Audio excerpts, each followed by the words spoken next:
오늘 우리에게 주시는 하나님 말씀은 구약 성경입니다. 사사기 7장 9절로부터 18절 말씀입니다.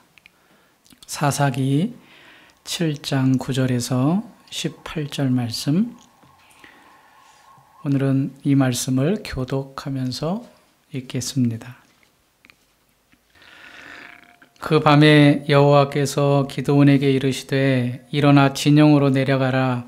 내가 그것을 내 손에 넘겨 주었느니라.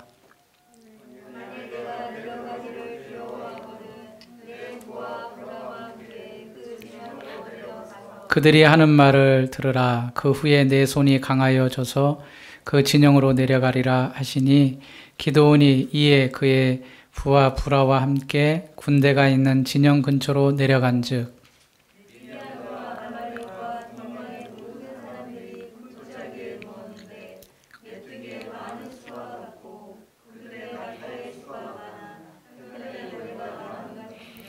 기드온이 그곳에 이른즉 어떤 사람이 그의 친구에게 꿈을 말하여 이르기를 보라, 내가 한 꿈을 꾸었는데 꿈에 보리떡 한 덩어리가 미디안 진영으로 굴러 들어와 한 장막에 이르러 그것을 쳐서 무너뜨려 위쪽으로 엎으니 그 장막이 쓰러지더라.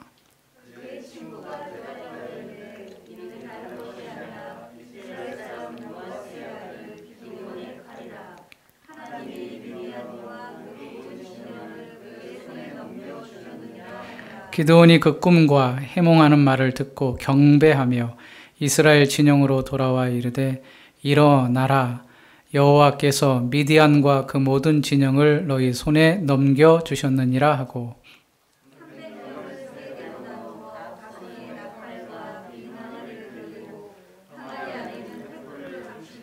그들에게 이르되 너희는 나만 보고 내가 하는 대로 하되 내가 그 진영 근처에 이르러서 내가 하는 대로 너희도 그리하여 나와 나를 따르는 자가 다 나팔을 불거든 너희도 모든 진영 주위에서 나팔을 불며 이르기를 여호와를 위하라 기드온을 위하라 하라 하니라. 아멘. 성경은 하나님의 말씀입니다. 여러분 아멘이시죠? 하나님의 말씀입니다. 디모데후서 3장 16절 모든 성경은 하나님의 감동으로 된 것으로 교훈과 책망과 바르게 함과 의로 교육하기에 유익하다라고 말씀해 주시고 있습니다. 모든 성경이 하나님의 감동으로 되었다 이렇게 말하고 있죠. 이것을 영감이라고 말합니다. 영감. 하나님의 말씀은 영감되었다 그런 표현을 쓰죠. 우리가 가지고 있는 성경은 구약이 39권이고 신약이 27권, 총 66권의 성경을 하나님의 말씀으로 인정합니다. 캐톨릭은 좀 더 많은 성경을 인정하는데 우리는 그렇게 이야기하지 않고 오직 66권 신구약 성경만이 하나님의 말씀이다라고 받아들이고 있습니다. 성경을 기록한 원래의 저자는 하나님이십니다. 물론 사람이 쓰긴 썼지만 하나님께서 영감을 주셔서 그 말씀을 기록하게 하셨습니다. 이 기록한 말씀을 우리가 읽을 때에 성령 하나님께서 그 말씀의 뜻을 비춰주십니다. 그것을 우리가 조명이라고 합니다. 조명. 여기에 빛이 있듯이 빛이 비추잖아요. 하듯이 성령께서 우리가 기록된 하나님의 말씀을 읽을 때에 조명해 주십니다. 그래서 이 말씀이 하나님의 말씀임을 믿게 해줍니다. 이것은 내가 하는 것이 아니라 성령님께서 그렇게 해주시는 겁니다. 여러분 생각해 보십시오. 천지를 창조하셨다고 말합니다. 6일 동안. 모든 우주 만물을 창조하시고 또 거기에 마지막 사람을 만드셨다고 말씀합니다. 홍해바다가 갈라졌다고 하고 요단강이 멈추었다고 말하고 또 신약에 가서는 예수님이 물 위를 걸었다고 말하고 심지어 죽은 지 나흘이나 되어서 썩은 냄새가 나기 시작하는 나사로를 살렸다고 말합니다. 그리고 예수님 자신도 십자가에 못 박혀서 죽었지만 그 무덤에서 살아나셨다고 말을 합니다. 물이 포도주가 되었다. 이런 것들을 어떻게 우리가 믿을 수 있을까?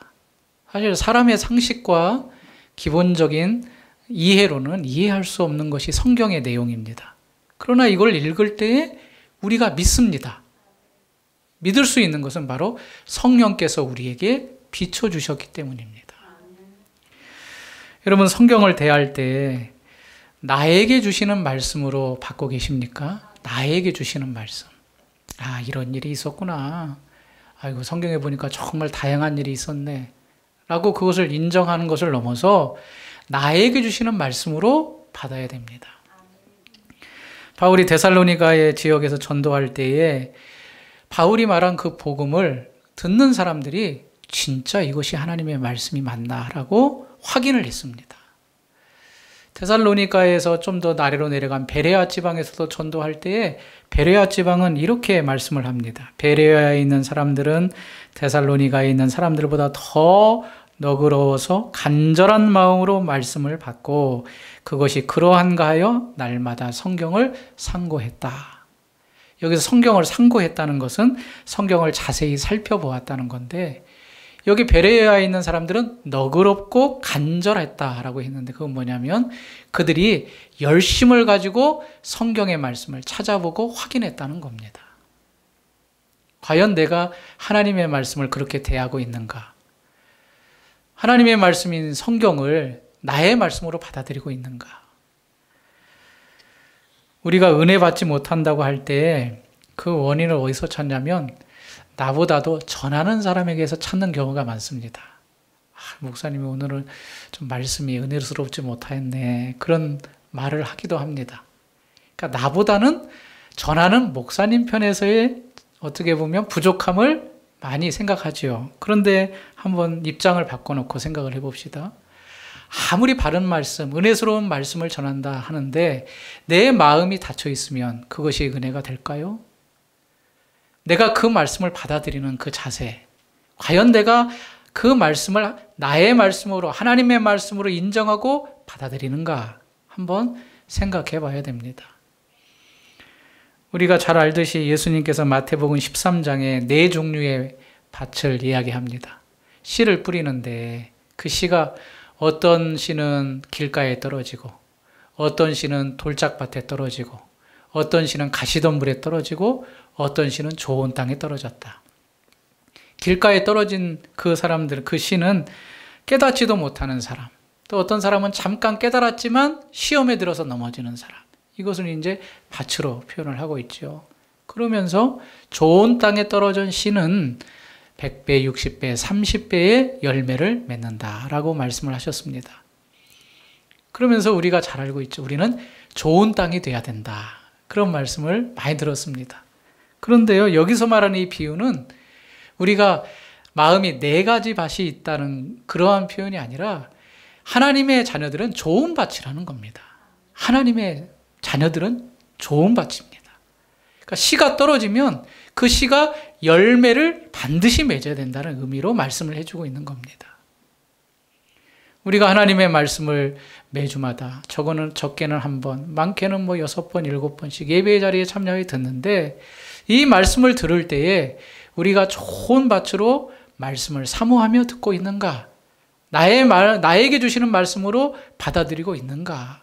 한번 내 자신을 돌아보는 여러분들이 되셨으면 좋겠습니다. 우리 주안의 교회 성도님들, 하나님의 은혜는 말씀을 통하여 옵니다. 어떤 기적, 환상, 어떤 우리가 알지 못하는 신비한 경험을 통하여 하나님이 말씀하시지 않습니다. 이미 이제 완성된 66권의 계시의 말씀, 기록된 하나님의 말씀을 통하여 나에게 은혜가 임합니다. 우리가 이것을 분명히 아셔야 됩니다. 그렇기 때문에 우리가 하나님의 말씀을 귀히 여길 뿐만 아니라 나에게 주시는 말씀으로 알고 받아들여야 된다는 거죠. 성경의 맨 마지막 책이 요한계시록이죠. 요한계시록 1장 3절에 우리에게 의미심장한 말씀을 해주시는데 이 예언의 말씀을 읽는 자와 듣는 자와 그 가운데 기록한 것을 지키는 자는 뭐가 있다? 복이 있다 라고 말씀하십니다. 이 예언의 말씀을 읽는 자, 듣는 자, 그 가운데 기록한 것을 지키는 자.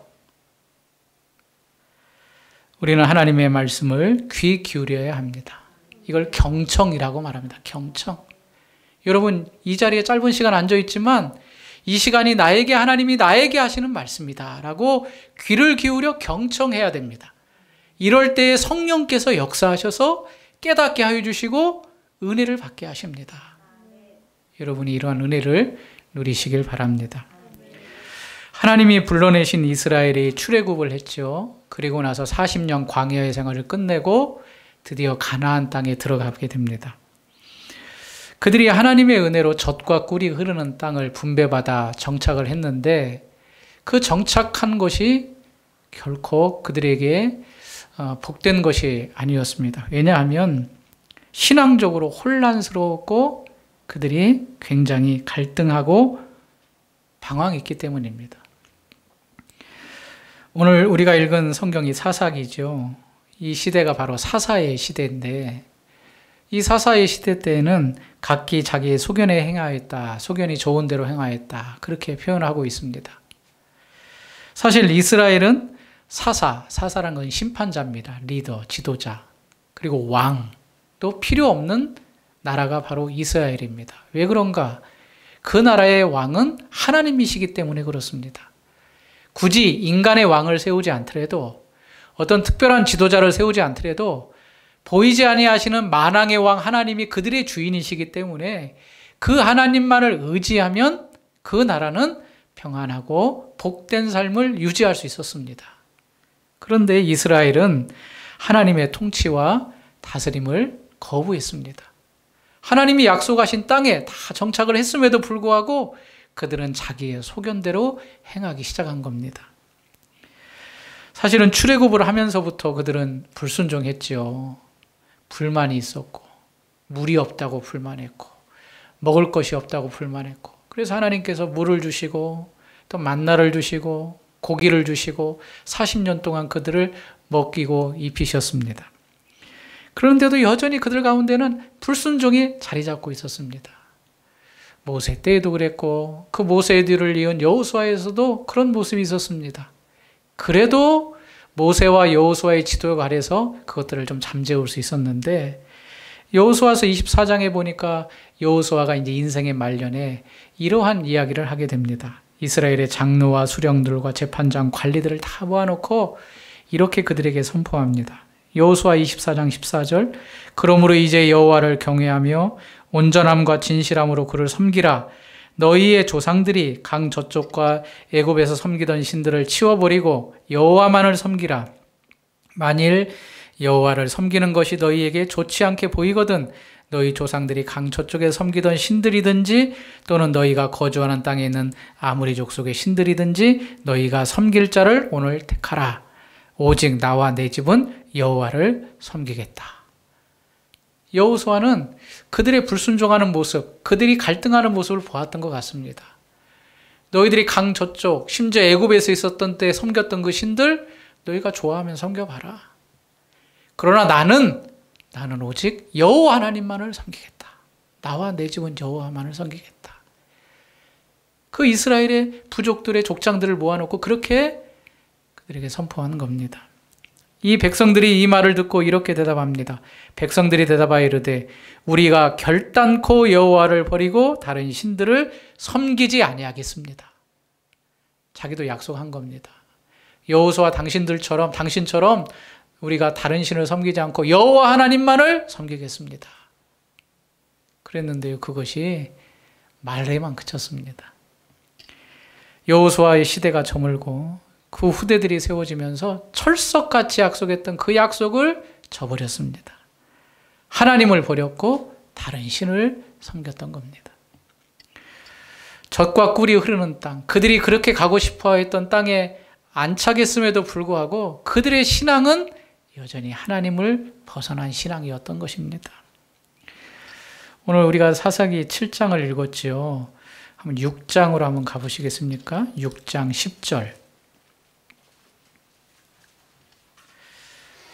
사사시대의 어떤 모습이었는가를 단적으로 표현해주는 말씀입니다. 6장 10절 다 찾으셨죠? 같이 한번 읽겠습니다. 내가 또 너희에게 이르기를 나는 너희의 하나님 여호와이니 너희가 거주하는 아모리 사람의 땅의 신들을 두려워하지 말라 하였으나 너희가 내 목소리를 듣지 아니하였느니라 하셨다 하니라. 그들을 섬기지 말라, 그들을 따르지 말라, 두려워하지 말라 그렇게 말했음에도 불구하고 너희가 내 목소리를 청종하지 아니하였다, 듣지 아니하였다. 이게 바로 사사시대의 가장 어려웠던, 어떻게 보면 이스라엘의 패역한 모습이었습니다. 만왕의 왕이시고 그들의 주인이신 하나님의 말씀은 듣지 않고 다른 신들에게 귀를 기울였다는 겁니다. 하나님은 이러한 이스라엘, 자기의 백성을 그대로 두시지 않습니다. 우리가 자녀들이 잘못하면 매를 때리지요. 깨닫게 해서 다시 돌아오게 하는 것처럼 하나님께서는 이러한 여호와의 목소리를 듣지 아니하는 자기의 백성들에게 채찍을 가하십니다. 그 채찍이 바로 주변의 나라들을 일으켜서 전쟁을 하게 하시는 겁니다. 주변의 모압, 메소포타미아, 그 땅 안에 있는 가나안의 소수 민족들, 또 오늘 우리가 보았던 미디안, 그러한 나라들을 일으켜가지고 이스라엘을 힘들게 하시는 겁니다. 그러니까 이들이 이방신을 쫓다가 외세의 침략을 받아서 힘들어지니까 하나님이 기억나고 하나님 앞에 잘못했다고 회개하고 용서를 구하면 하나님께서 사사를 세워주셔서 그 이방 민족의 나라들을 처치하고 또 무찌르고 다시금 회복시켜주는 그 일들을 반복해서 하고 계신 것이 바로 사다 시대였습니다. 이스라엘이 하나님을 망각하고 그로 인하여 하나님께서 징벌하시고 또 하나님께 간구하고 회개하면 하나님께서 사사를 일으켜서 다시금 회복시켜주는 이러한 패턴들이, 이러한 순환들이 계속해서 사사시대 300년이 넘는 동안에 이루어졌다는 것입니다. 사사기를 읽어보시면 총 12명의 사사가 나옵니다.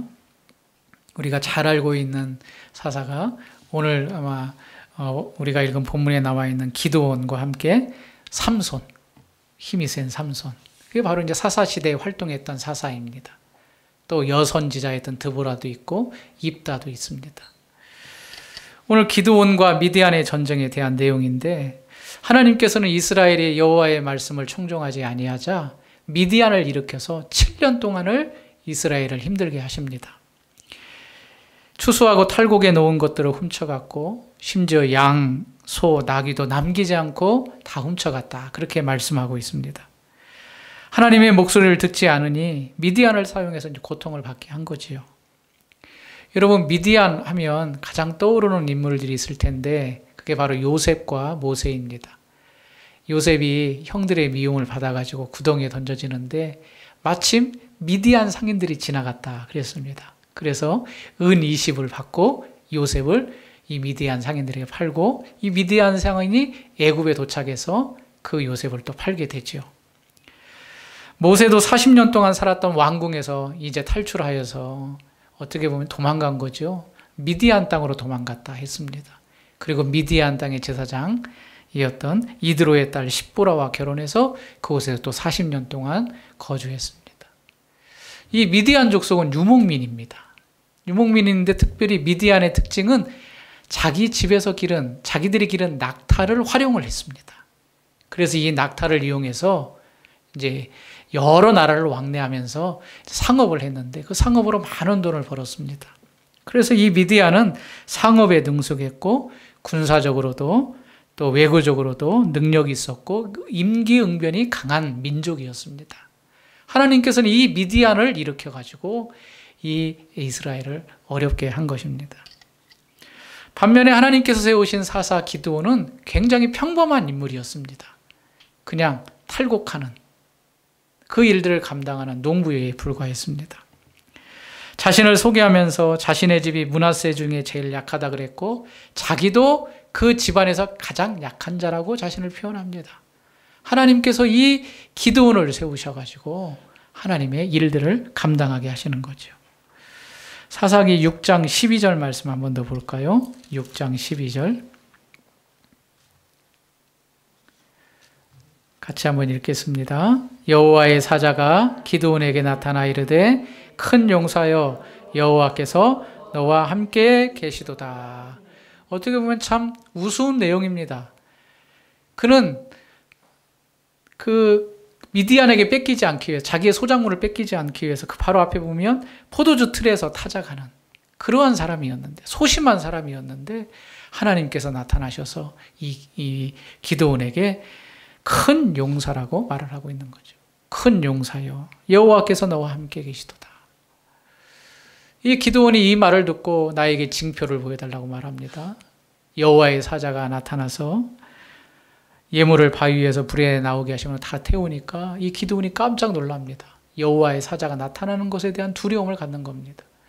여호와를 보았으니 내가 이제 죽었구나 라고 했는데 하나님께서 그를 안심시키면서 이제 제단을 쌓게 하시죠. 그래서 그 제단에서 여호와 샬롬이라는 단어를 말하게 됩니다. 우리가 샬롬이라는 단어 많이 쓰죠. 샬롬은 평화입니다. 하나님과의 평화가 이루어졌다. 여호와의 샬롬이라는 단어가 이 기드온의 제사를 통하여서 나오게 됩니다. 어찌되었든 하나님은 이 연약하고 소심한 기드온, 이 기드온을 사용하셔서 미디안과 전쟁을 준비하게 하시는데, 이 기드온에게 두 가지를 확신시켜 주시고 있습니다. 첫 번째는 너희가 하나님이 너와 함께 하신다라는 그 사실과 또 여호와 샬롬이라는 그 두 사건을 통하여서 하나님이 너와 반드시 함께 하시며 하나님과 너와 평화가 이루어졌다라는 믿음을 갖게 하시죠. 하지만 그는 여전히 두려움이 있었습니다. 전쟁을 앞둔 기드온은 두려웠습니다. 그래서 하나님 앞에 또 징표를 구합니다. 하나님, 제가 미디안과 싸워야 되는데 정말 하나님께서 우리와 미디안을 붙이셨다는 것이 확실하다면 징표를 보여주십시오. 어떤 징표냐면 여기 양털 한 손뭉치가 있는데 오늘 밤이 지나고 나면 이 이슬이 양털에만 있고 주변의 땅에는 있지 않게 해주십시오. 그렇게 징표를 구합니다. 그 다음날 일어났더니 정말 하나님께 말한 대로 양털에만 이슬이 내리고 그 주변에 이슬이 내리지 않습니다.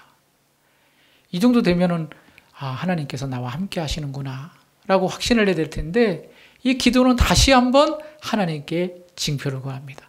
하나님, 제가 한 번 더 하나님께 확인을 해야겠습니다. 이번에는 반대로 좀 해주십시오. 이번에 양털 소매는 이슬이 내리지 않게 해주시고 그 주변에는 이슬이 내리게 해주십시오. 하나님께서는 또 그 다음날 그대로 행하십니다. 그리고 나서 이제 전쟁에 나가게 됩니다. 미디안은 모레산 앞 골짜기에 진을 쳤고 이스라엘은 하롯셈 곁에 진을 쳤다고 말하고 있습니다. 기드온은 므낫세와 스불론과 납달리의 사자들을 보내어 군사들을 모읍니다.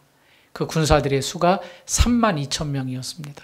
그런데 하나님은 그 32,000명을 모아둔 그 용사들을 다 사용하지 않고 너희들 가운데 두려운 자가 있으면 집에 돌아가도 좋다 하니까 그 중에 22,000명이 전쟁의 두려움을 갖고 다 집으로 돌아갑니다. 이제 남은 인원은 10,000명이었습니다. 하나님께서는 10,000명도 많다고 생각하시는지 이제 시냇 물가로 내려가서 거기서 일부만을 택하기를 원하시는 거죠. 그래서 물을 마시게 했는데 그를 물을 마시는 그 모양새를 보면서 두 부분으로 정확하게 나눠줬습니다. 어떤 사람은 마치 개가 물을 핥는 것처럼 무릎을 꿇고 그 흐르는 강물을 핥아먹는 사람이 있었고, 어떤 사람은 두 손으로 그것을 모아가지고 마시는 사람이 있었습니다. 개처럼 핥아먹는 사람은 9,700명, 그리고 두 손을 모아서 물을 먹는 사람은 300명, 9,700명은 다시 돌려보냅니다. 그리고 기드온과 함께 물을 먹었던 300명만 전쟁의 싸움에 준비하게 됩니다. 기드온에게 주어진 수는 다 300명이었습니다. 그에게 들려진 무기는 없었습니다. 단지 나팔과 빙 항아리와 횃불뿐이었습니다. 그러면서 오늘 9절 말씀이 이어지게 됩니다. 9절 말씀 같이 한번 읽겠습니다. 7장 9절 읽습니다. 그 밤에 여호와께서 기드온에게 이르시되 일어나 진영으로 내려가라. 내가 그것을 내 손에 넘겨 주었느니라. 사실 이스라엘의 진영은 산 위에 있습니다. 이스라엘의 군사는. 그리고 미디안과 함께 한 그 이방 족속은 산 아래 골짜기에 있습니다. 평지에 있었습니다. 하나님은 기드온에게 미디안 진영을 한번 정탐할 것을 요청한 겁니다. 내려가라. 내려가서 그 진이 어떤 형편인지 파악하고 오라. 그런데 여기 내려가라는 것에 또 다른 의미가 있습니다. 이스라엘 백성은 내려가면 반드시 멸망하게 되어 있습니다. 왜냐하면 이 미디안은 뭘 타고 다닌다 그랬죠? 낙타를 타고 다녔습니다. 그런데 이스라엘 백성은 아무런 무기가 없습니다.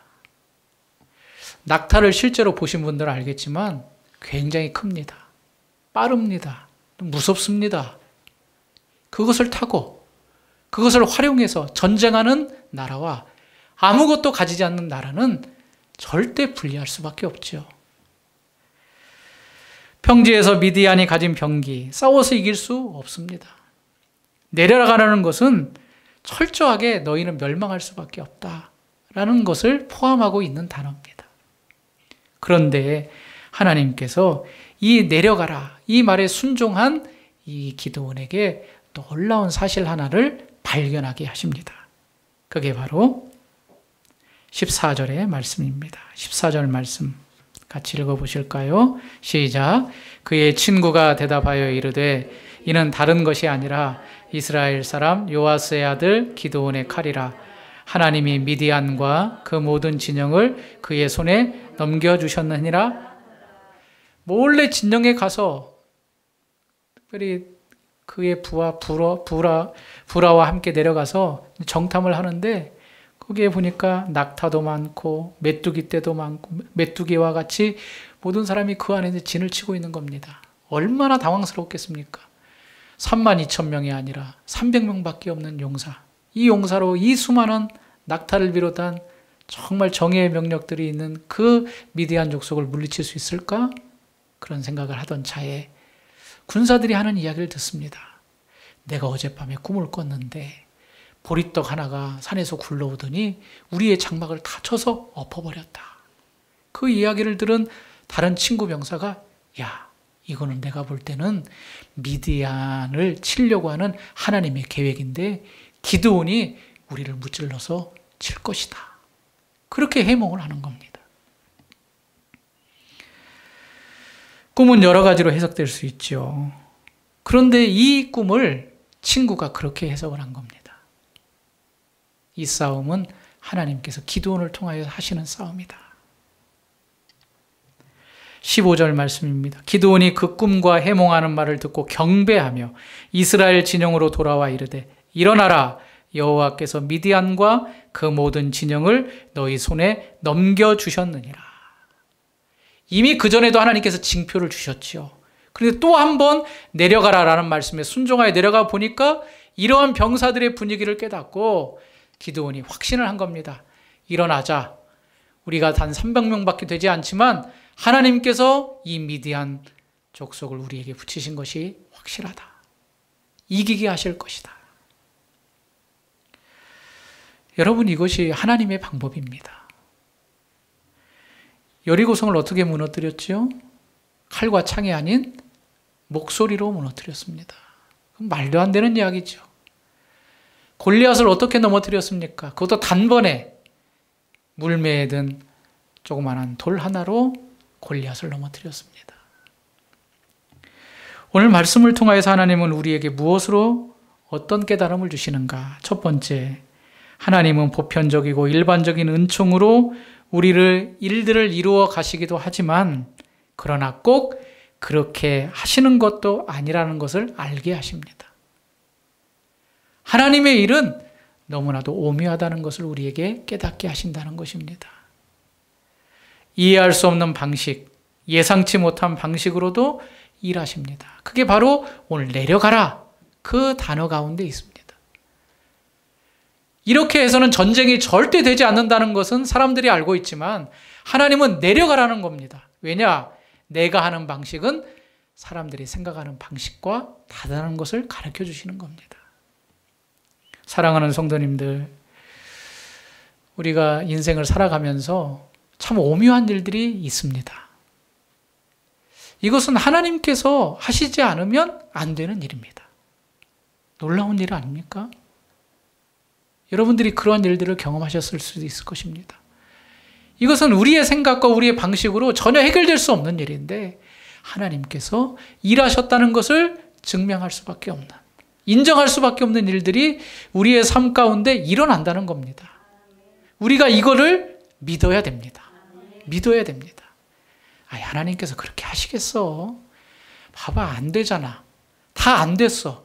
그런데 그게 이루어지겠어? 그거는 믿음이 없는 자입니다.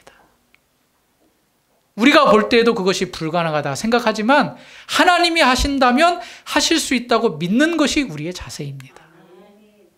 오늘 기도원을 통하여서 여러분들이 이런 믿음을 가지시길 바랍니다. 더 나아가 하나님의 백성이 가장 먼저 취해야 될 것이 무엇인가를 또 우리에게 가르쳐 주시는데, 그것은 뭐냐면 우리가 산 위에서 먼저 하나님을 만나야 된다는 겁니다. 하나님을 만나야 됩니다. 지금 이스라엘 백성은 하나님의 말씀을 거역했죠. 하나님의 말씀을 청종하지 않았습니다. 그런데 보십시오. 기도는 계속해서 하나님과 대화하고 하나님의 말씀을 따라, 물론 그것이 의심쩍어서 징표를 보여달라고 하지만 하나님의 말씀을 따라 계속 순종하며 나아갑니다. 하나님을 만났고 하나님의 말씀에 순종해서 나아갑니다. 내려가라는 것도 하나님의 말씀에 순종해서 비록 두려운 마음이 있었지만 그 부하와 함께 내려갔습니다. 하나님을 만났을 때에 하나님께서 일하시는 현장을 경험했습니다. 예수님이 변화산에서 변화하시죠. 특별히 3명의 제자와 함께 산 위에 올라가셨습니다.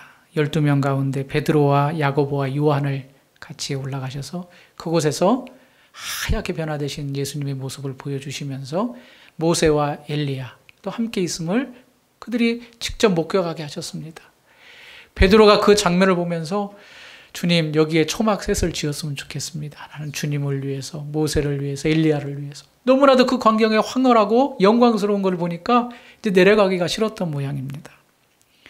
그걸 경험하고 산에 내려왔을 때 그 산 아래에서는 이상한 일이 벌어지고 있었습니다. 어떤 귀신 들린 아들이 있는데 아버지가 그 아들을 고쳐달라고 데리고 온 겁니다. 그런데 산 아래에서 기다리던 9명의 제자들, 그 제자들이 이 귀신 들린 아이를 가지고 쩔쩔매고 있는 겁니다. 고쳐주지 못하여서.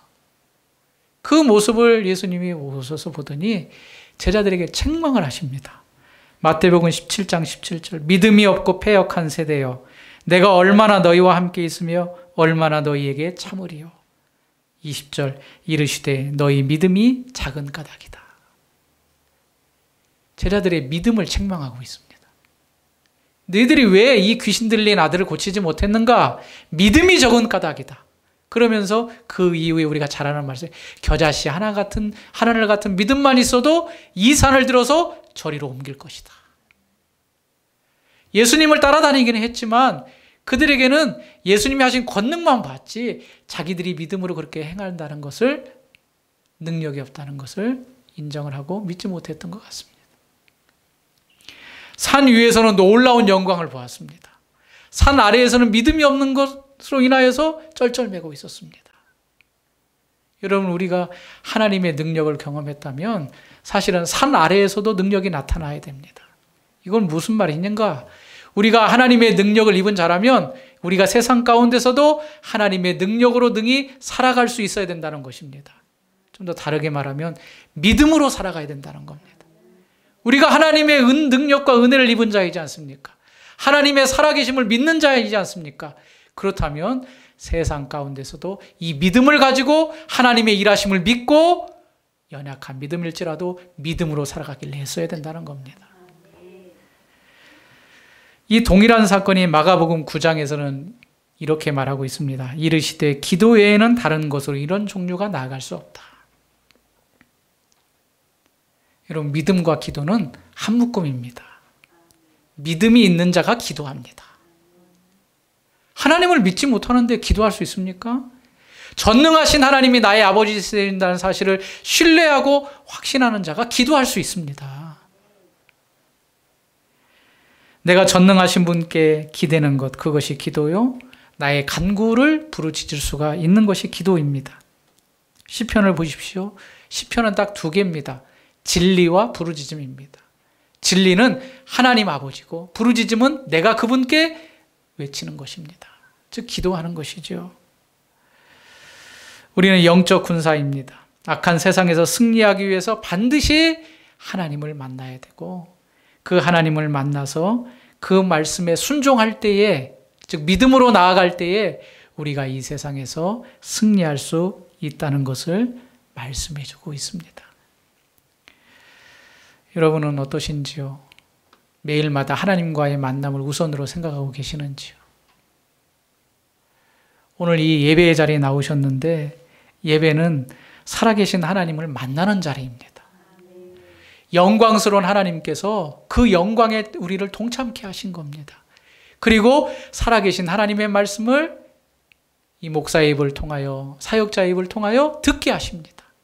그리고 우리가 믿음으로 깨어나며 믿음으로 살아갈 것을 우리에게 권면하시고 다짐케 하시고 우리가 그 말씀을 힘입어 또 세상으로 나아가는 자리입니다. 따라서 예배의 자리에 나와 있다는 것은 큰 축복이요 선물입니다. 왜냐? 하나님의 말씀을 듣기 때문입니다. 우리가 하나님의 말씀을 듣고 나에게 주시는 말씀으로 받아서 이 말씀을 신뢰하며 믿고 나아가야 이 세상에서 그 믿음으로 살아갈 수가 있는 거죠. 사랑하는 주안의 교회 성도님들, 우리는 하나님만 붙들면 됩니다. 하나님의 말씀만 붙잡으면 됩니다. 하나님의 말씀에 귀 기울이고 그 약속만 붙잡으면 아무리 우리의 형편과 우리의 상황이 너무나도 약해 보일지 모르지만 내려갈 수가 있습니다. 기드온이 산 아래로 내려가서 미디안 족속을 쳐서 싸워서 이긴 것처럼 우리의 형편과 상관없이 하나님만 붙잡으면 우리가 능히 내려갈 수 있으며 능히 그곳에서 승리할 수 있다는 것이죠. 여러분들이 예배를 통하여 하나님을 만나시길 바랍니다. 날마다 하나님의 말씀을 가까이 함으로 나에게 주시는 말씀을 덧입길 원합니다. 매일마다 주시는 그 양식의 꼴을 먹는 여러분들이 되시길 바랍니다. 롯은요, 이리저리 갈팡질팡하다가 결국에는 멸망받을 소돔과 고모라로 들어갔습니다. 그런데 아브라함은 그렇지 않았지요. 만군의 여호와의 이름을 믿고 그것만 붙잡고 나아가는 믿음을 갖는 우리 주안의 교회 모든 성도님들이 되시길 바랍니다. 말도 안 되는 것 같지만 그렇게 할 때에 하나님께서 우리에게 승리를 주시고 우리에게 참된 만족을 얻게 하십니다. 하나님의 권능이 나와 함께 하심을 믿고 담대히 세상 가운데 내려가는 여러분들이 되시기를 주님의 이름으로 축원합니다. 하나님 아버지 감사합니다. 우리가 갈팡질팡하지 않게 하여 주옵소서. 하나님의 말씀이 나에게 주시는 말씀임을 깨닫고 그것을 분명히 믿고 내려가는 믿음의 소유자가 되게 하여 주시옵소서. 기드온처럼 300명의 용사밖에 없었지만 하나님께서 확인시켜 주시는 그 확실한 믿음 가운데 서는 저희들이 되게 하여 주시길 원합니다. 예수 그리스도의 이름으로 기도하옵나이다. 아멘.